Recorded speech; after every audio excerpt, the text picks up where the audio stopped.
exactly travel.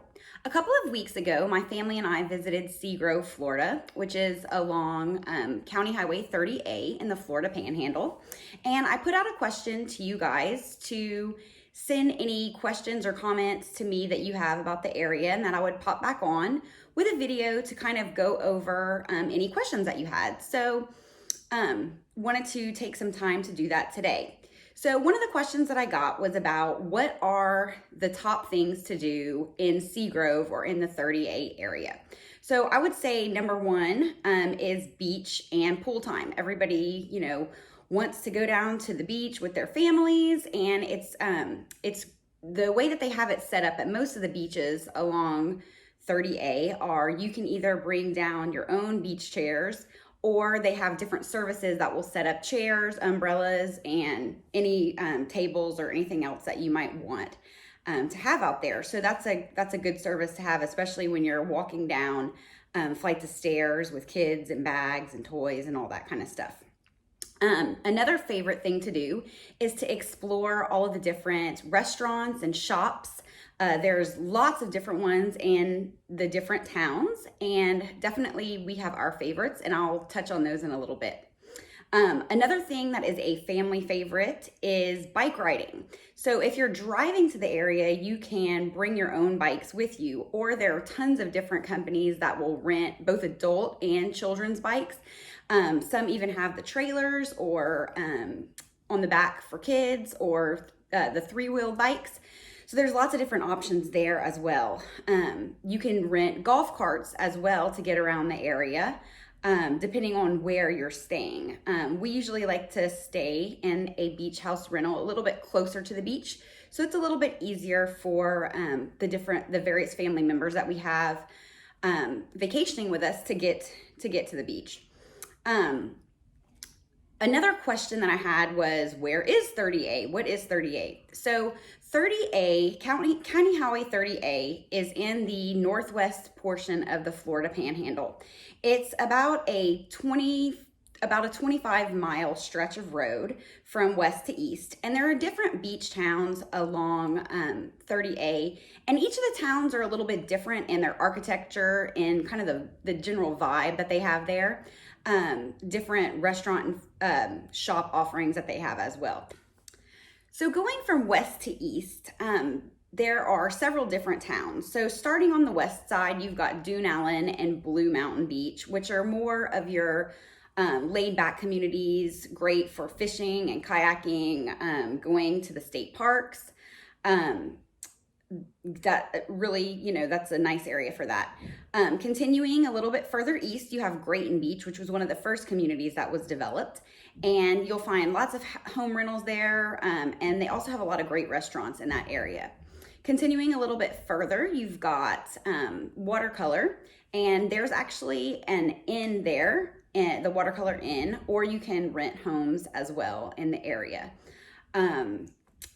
Continuing a little bit further, you've got Seaside, where you've got the white picket fences, and this is where, if you've heard of the Truman Show, this is where the town where that was filmed. There's lots of shops, lots of people riding bikes and restaurants, and there's an amphitheater in the middle for kids to run around, and occasionally they'll put on performances and things like that. Continuing a little bit past Seaside is Seagrove, which is one of our favorite places to stay. You've got a wide variety of home rentals in the area, and the beaches are really nice, not as crowded as some of the other beach areas can be. A little bit further down from Seagrove is Water Sound. And then you've got Alice Beach, which has a lot of Caribbean style architecture, really white painted homes in that area. And then Seacrest, which is a convenient area to Rosemary Beach and to Seaside, kind of lots of different home rentals as well in that area. Rosemary Beach is another family favorite. Lots of Caribbean style home architecture, and there's also a hotel in Rosemary Beach called the Pearl Hotel, which has a great rooftop bar or rooftop area where you can have food and drinks and Rosemary Beach is really family friendly. Lots of wide sidewalks to ride around. The only trade-off in that area I find is that the beaches can get really crowded in the summer months. And then at the far end of 30A, you'll have Inlet Beach, which is also really convenient to getting to the shops and everything in Rosemary. I had another question about how do you get to this area? Well, coming from Houston, you can drive. It's about, with stops, it's about a 10-hour drive. And then if you're flying out of the Houston area, you can, United and Southwest both have direct flights. United flies into both the Fort Walton and the Panama City airports. They're, depending on where you're going, about the same distance, can be shorter or longer, just depending on which town you're staying in. You can also fly into Pensacola, but that's gonna be a little bit of a further drive.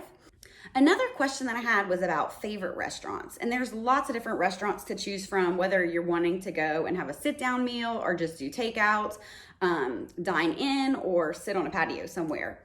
So in Seagrove, we like Pizza by the Sea. And there's, for a little bit more of an upscale dining experience, but still family friendly, you can visit Cafe 38, which has some really great food. And then we also like the Seagrove Village Market, which has a convenient pickup window, lots of different seafood and burgers and that sort of thing. And then Cowgirl Kitchen is another favorite.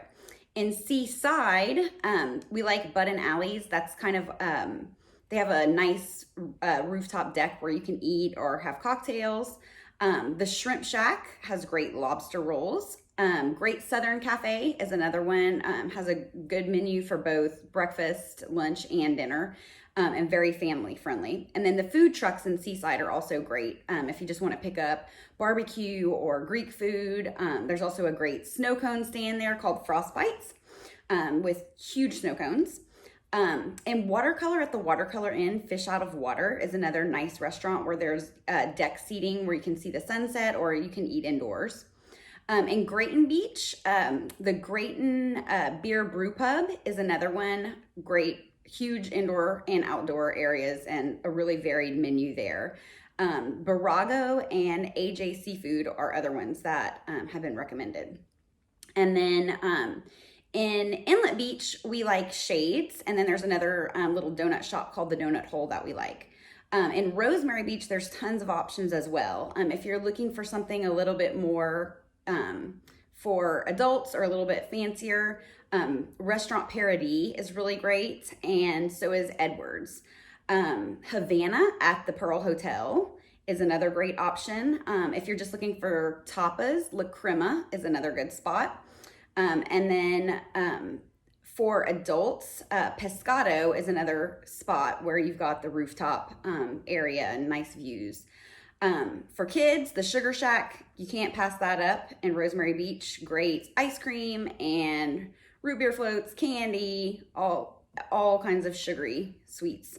And then a couple of other spots in the Water Sound area, there's an area called the Hub that's got lots of different restaurants. They've got outdoor seating and a big kind of grassy area. They've got a stage where they'll put on shows or play movies. So it's a good place to take the whole family.